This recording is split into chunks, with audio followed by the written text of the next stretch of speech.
Good morning. Morning. Welcome to chapel this morning. This week we have traveled through lament, hope, and healing, and this morning we call you to action. Today, as you sing the songs and listen to the speakers, we invite you to ponder what calls you to action in your own life. I invite you to stand and sing with us, Spirit of Gentleness.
The Symposium this year has gathered us together to learn and discuss sustainability in depth and discuss some practical applications for sustainability in our own life. However, there's a deeper reason to why sustainability impacts us, and that's our own individual call to action. Through our combination of leadership from Better Together and CMC, we have brought together 5 students of diverse faith and non-faith traditions to show you what calls them or inspires them into action. Our first student today is AJ Eckberg, a senior this year, who wants to share with you a little of what inspires him into action for sustainability. Please be seated. Good morning. I guess a little background on myself is I was brought up Lutheran, and around 3 to 4 years ago, I started casually looking into other faith traditions, just because coming into college and just curiosity, if nothing else. And along the way, what I found was Reformed Judaism, and something about this this new faith, what was new at the time, it called to me, I guess. There's a sort of familiarity from the holy text, and so I guess there was that connection, but also a little more significantly were some of its principles. And among those being, in the Torah, there's an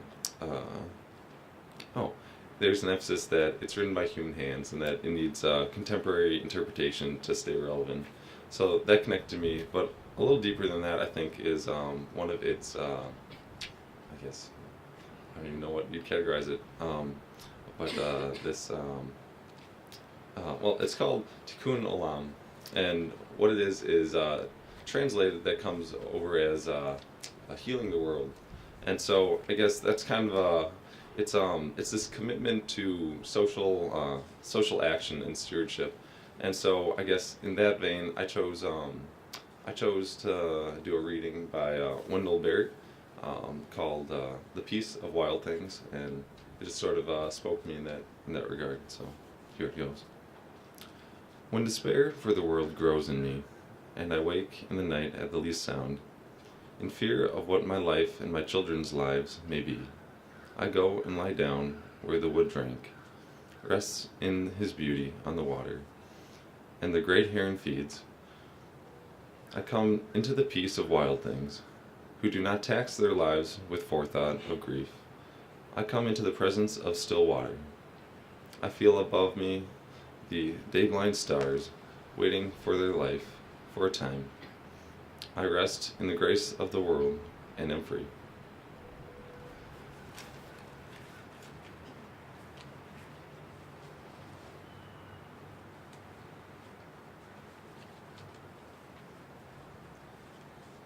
Hi, my name is David Quishan. I'm a junior here at Concordia College. I'm a Scandinavian Studies major.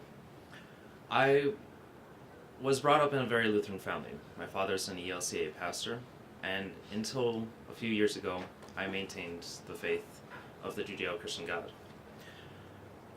It hit me at one point that why should I say any one faith is better than any others? Why should there be only one God? And I came upon Norse polytheism. And it had a very interesting and beautiful start for how the world was created, which kind of was my call to why we have to maintain this beautiful planet of ours. In the beginning there was fire and there was ice, and in between there was Gungan, the void. From this rose a tree, and part of what I chose from is the Poetic Edda, which actually does not have an author that we know of.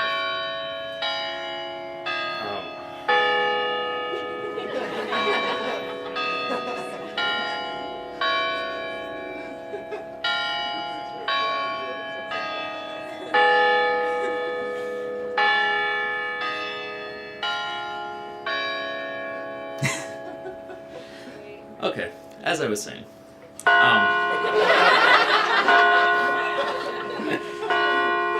bear with me here. An ash I know, Yggdrasil it's its name. With waters white, it's the great tree wet. Thence come the dews that fall in the dales.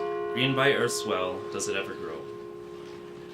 And part of what inspired me about this is that the Yggdrasil is the ash tree that holds the worlds together, holds everything together. And there are many things that try and destroy it. Surtur's fire, the ice from Ymir. But there's all these forces that try and keep it together. And in the end days, it's supposed to be destroyed. But until then, it is our duty to maintain it. Regardless, I had a friend explain yesterday, well, it's supposed to end eventually. I'm like, but until then, we do our best. Thank you. All right. Hello, my name is Solveig Stensley, and I was lucky enough today that I got to pick two pieces. And so you sang the first one just now, and we'll be singing the second one as a closing hymn. So I come from a small ELCA Lutheran church. I'm still ELCA Lutheran, but I came from a congregation that really likes to sing. And so I have a long list of favorite hymns.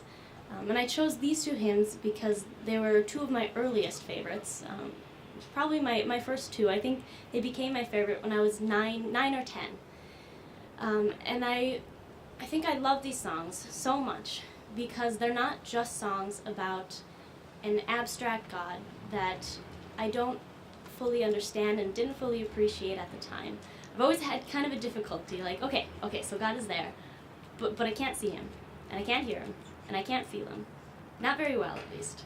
And so these hymns are very important because they connected this God to a world that I can feel and see and understand and love. You see in the first song, it talks about water and mountains and valleys. It celebrates creation. The second one, you'll see how gentle the wind. It says, O Lord of the wheat field, of wind and of harvest. And as a North Dakota girl living out of town, I know wheat fields, I know wind, I know harvest, and I love them all. And so this connection was very, very important. And I think it also makes a connection between humanity and nature, and God and humanity, and our role as God's people. We're not separate from nature. We're part of it. We're part of creation. I love the lyrics and how gentle the wind, the nourishing rain, and the farmer's patient working are but the quiet nurture the earth needs so much.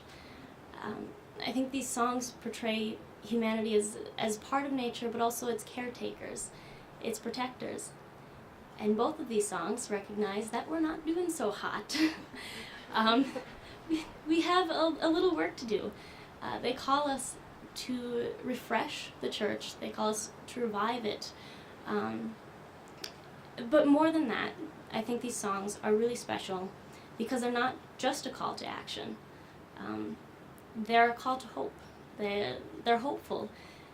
And with that, they're not saying that we need to change. They're saying that we also can change with God's help. And so I would like to just end with reading the lyrics to the last verse of Spirit of Gentleness, which you just sang, and just a short reflection on what those words mean. You call from tomorrow. You break ancient schemes. From the bondage of sorrow, all the captives dream dreams. Our women see visions. Our men clear their eyes. With bold, new decisions, your people arise.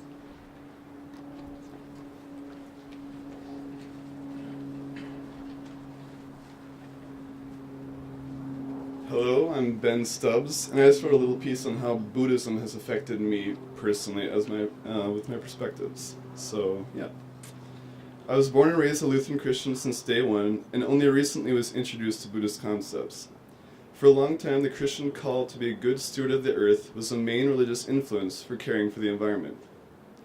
That, and mainly developing a love and appreciation for the natural ecosystems through first-hand experience.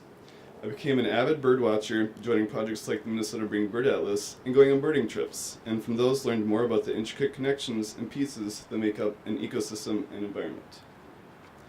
Last year I was lucky enough to take the inquiry led by Dr. Lewicka on engaged Buddhism.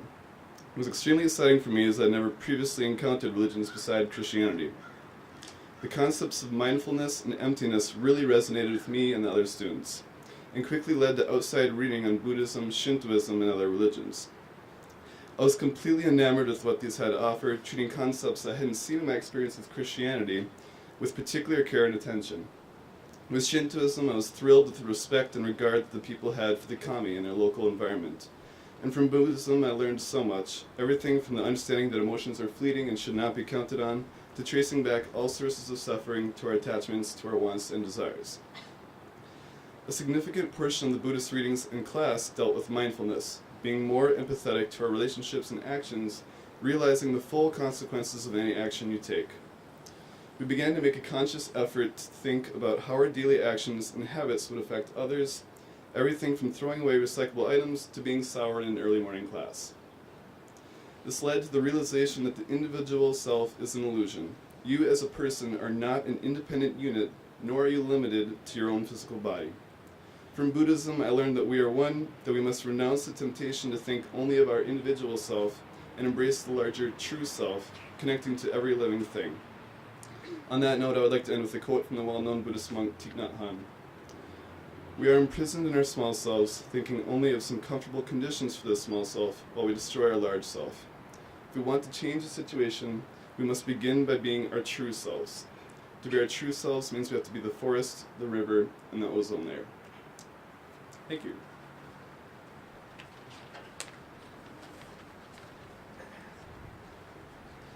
Hi there.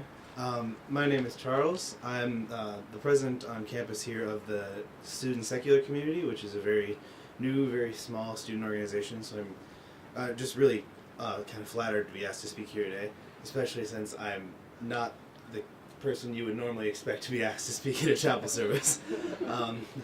I have been referring to myself as an agnostic atheist for about the past 5 years or so. And before that, I didn't really call myself anything with regards to my belief system. Just to be perfectly clear, when I say agnostic atheist, basically what I'm saying is that I don't presume to lay any claim to the truth of religious or existential ideas. Basically, I'm not an atheist because I claim to know if there is not a God, but rather because I don't think I could ever honestly know the answer to that question. So, when I think about how my secularism informs my point of view on sustainability, there's one particularly controversial metaphysical question that comes to mind, which is the question of what becomes us after death. This question is a point of disagreement not only between theists and atheists or people of this religion and that religion, but sometimes people within the same denomination. There are a million different ideas about what, if anything, is waiting for us on the other side.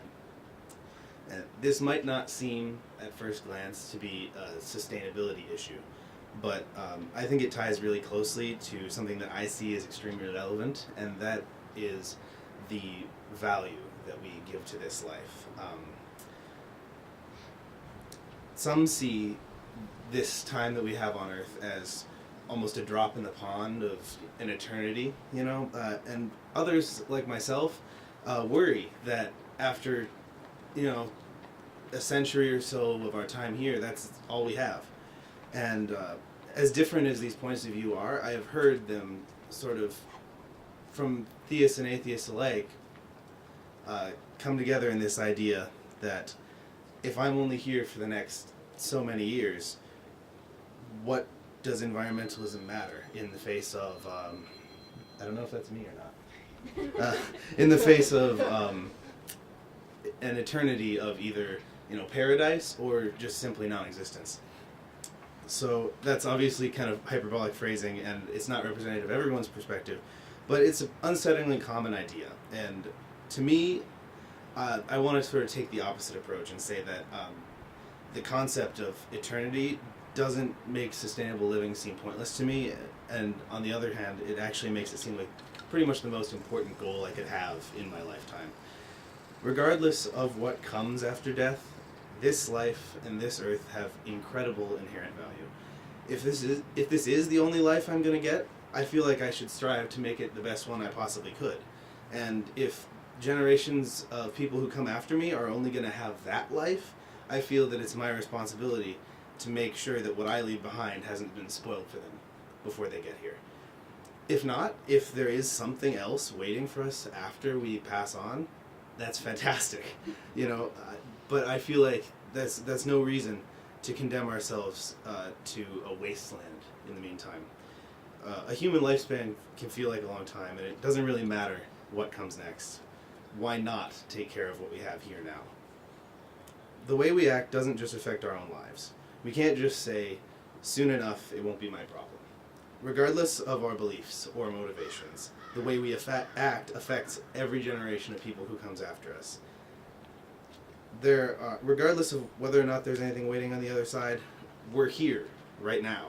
And I guess that most of us want to stay here for a while. So while we're around, let's make sure that those who come after us are offered the same opportunity.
In your bulletins, we've printed prompts to inspire you to continue to reflect on what calls you to serve the world as a steward of its splendor.